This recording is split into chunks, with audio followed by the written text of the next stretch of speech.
What's up, you guys? I got another Pokemon Sword and Shield Wi-Fi battle here for you today, and I brought two Pokemon to make their debut. There might be a third, but I don't know if I've used them or not yet. But the point is, there's two specifically that I wanted to use today for this match, and that was my Nidoqueen and my Toxicroak. I had certain movesets for these guys before. They were speedier sets, and they obviously aren't that fast, so it didn't work too well. So now we got bulkier sets with different moves, and as you'll see, they make a lot bigger of impact this match. So it's great to see that now they're more useful for me. But let's jump right in. I'm going to be leading off with my Rotom, just because Rotom's got the Volt Switch and Pivot Power. As my opponent's going to be leading off with Golisopod. So like I said, I'm just going to go for the Volt Switch and get a better matchup here.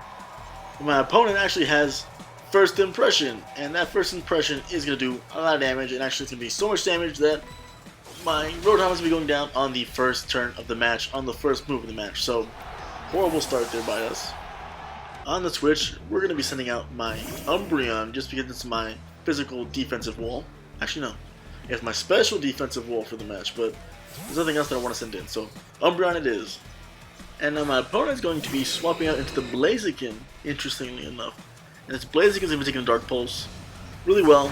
This Umbreon doesn't do that much damage, but at least it's enough to break Focus Sashes if this Blaziken has one. But now, we're going to be swapping out and going into our Nidoqueen because I don't want to see a close combat to my Umbreon, and Nidoqueen can take the close combat really well. Like I said, she's a max HP, max special attacking Nidoqueen here. So after their defense and special defenses drop, and their speed boost, it gives our Nidoqueen a chance to go for a Sludge Wave here. Or actually, an Earth Power here. I go for the Earth Power. They do end up swapping out, and this Kingdra's going to be taking the Earth Power. And actually, this is a Sheer Force Life Orb Nidoqueen, obviously. And this Earth Power is going to be taking out the Nidoqueen, or not the Nidoqueen, the Kingdra in one shot with a crit. And I think that crit might have mattered, but that's a ton of damage. But a great start to Nidoqueen on her debut. My opponent's next Pokemon is going to be the Slowbro. And now the Slowbro probably has a Psychic type move or a Water type move that could hit Nidoqueen really hard. But I'm going to stay in because they're knocking out speed and go for the Earth Power here. This Earth Power is actually going to do a ton of damage and take out the Slowbro in one shot. So that is another great one-hit KO by the Nidoqueen. And this debut is going perfectly. But now, the Golisopod is coming back in, and this Nidoqueen does not want to be taking a liquidation, and I know I'm going to be outspent. So we're going to be swapping out and heading out into Vileplume here. And Vileplume's going to be taking that liquidation really well. But now there isn't too much that this Vileplume can do to this Golisopod. So I'm just going for the Toxic, and hopefully we can whittle this down, this Golisopod, slowly as the match goes on. But my opponent's actually going to switch out here. This Blaziken is the one that's going to be getting poisoned here for the rest of the match. So after this Blaziken swaps in, and we get our leftovers, and the toxic damage goes off on the Blaziken. Vileplume's actually in a really good spot here, but I don't want to be taking a Fire type move, and Vileplume looks very useful still. So we're going to be swapping out the Vileplume here after all these animations. And then we're going to be sending in our Nidoqueen to take a shot from this Blaziken, and then hopefully give a shot back. And on the switch, the Blaziken is going to be going for a Fire Pledge on my Nidoqueen. And the Fire Pledges are, not Fire Pledge, but the Pledge moves are really cool moves, but you don't see them too often. But Nidoqueen lives that really well, and then my opponent's going to be taking some poison damage and a speed boost, but the speed boost doesn't really matter because they probably already outspent my Nidoqueen anyway. I know I could take another attacking move for this Blaziken, but my opponent is going to be switching out here and going to the Golisopod, and this Golisopod is going to be the one taking the Earth Power, which does pretty decent damage again too. So after the Earth Power, we have this matchup again, and just like this matchup last time, we're going to be swapping out and going into the Vileplume again. Vileplume here is going to be the one taking the First Impression, and doesn't take it too well, actually does a lot of damage, but Vileplume is clutch and gets the Expect Spore off on the Golisopod. So now that Golisopod is asleep, which is really useful for us. With this Pokemon asleep, I decided this is a good time to start setting up, so we're going to be swapping out. Sending out our Tyrantrum, and start going for some Dragon Dances. My opponent is also going to be switching out here, and they're going to be swapping into the Ferrothorn, which is not a great matchup for my Tyrantrum because I do not have Fire Fang. I actually only carry Ice Fang and Thunder Fang and Dragon Claw with Dragon Dance.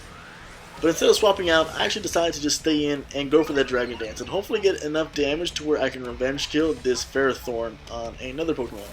The Ferrothorn is going for the Gyro Ball, which is okay. I go down to 7 HP, which doesn't matter because I actually have a Focus Sash on this Tyrantrum, but we're just going to click Ice Fang and do as much damage as possible. I'm assuming this thing has Rocky Helmet or Iron Barbs. I want to go down.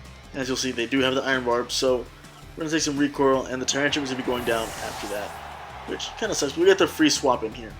On that switch, we're going to be sending out the new guy making his debut, Toxicroak. So like I said, we adjusted the move set and adjusted the EVs to see if this thing can do a little more damage. So now, we're going to go for the Sword Dance here. I know I can live a hit from this Ferrothorn, but my opponent here is actually going to swap out into the Heliolisk, so we get a free Sword Dance here. And we'll get a chance to take out that Ferrothorn later in the match.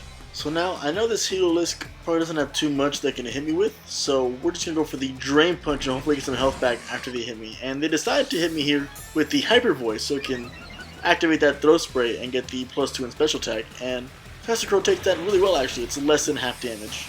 But then after this Drain Punch, which completely obliterates that Heliolisk, we get most of that health back, and Toxicroak's sitting pretty good spot right now. The next Pokemon my Toxicroak is going to have to face is the Golisopod, which is actually still asleep after the Effect Spore from Vileplume, which is hilarious. So I thought about going for a Sword Dance here, but I didn't want to get too greedy, and I just go for the Poison Jab to take out this Golisopod in one shot. So that's going to be 2 KOs for Toxicroak, and actually 2 KOs for Nidoqueen. So these two are having a day and putting this team on their back, which sucks because Toxicroak's got that little spike on his back. But next Pokemon, Ferrothorn. And I know this Ferrothorn's got the Iron Barbs, so this Toxicroak's going to be taking Iron Barb damage and Life Orb damage, but that's okay. We're just going to go for the Drain Punch, which completely melts the life bar of this Toxicroak and get almost all of our damage back, all of our life back before we take the damage from the Iron Barbs and the Life Orb. And now, my opponent is going to be down to their final Pokemon, and that is going to be the Blaziken, which is poisoned and has some damage taken. This Blaziken is kind of scary because, you know, Blaziken's got the speed boost, and he's actually going to Dynamax here because he still doesn't use his Dynamax. I decided just to go for the Brain Punch. I assume he's going to outspeed me, and hopefully we can live a hit, and then the Drain Punch can take some health back for us. And maybe we can stall out this Dynamax a little bit so we can swap in next and then go for our own Dynamax. But we actually go for the Drain Punch here, and we do outspeed, and this is actually going to be enough damage to take out the Blaziken in one shot and get all of our health back, which is insane. I was not expecting to take out this Blaziken in one shot, and actually, that Blaziken had a Rocky Helmet, which is really interesting. But that's actually going to be the end of the match, guys. These two new Pokemon absolutely put in work today. This Toxicroak actually only used 4 moves and knocked out all 4 Pokemon in all those 4 moves. And then the last 2 KOs, of course, were from the Nidoqueen. So it's great to see that those adjusting movesets really worked well for us. And it was a lot of fun to use those guys. So hopefully we can use them again later. And I'll bring them back and we can have some more fun. But thanks for watching, guys. Really appreciate it. I'll be posting some more videos for you when I can. And I'll catch you in the next one. See you.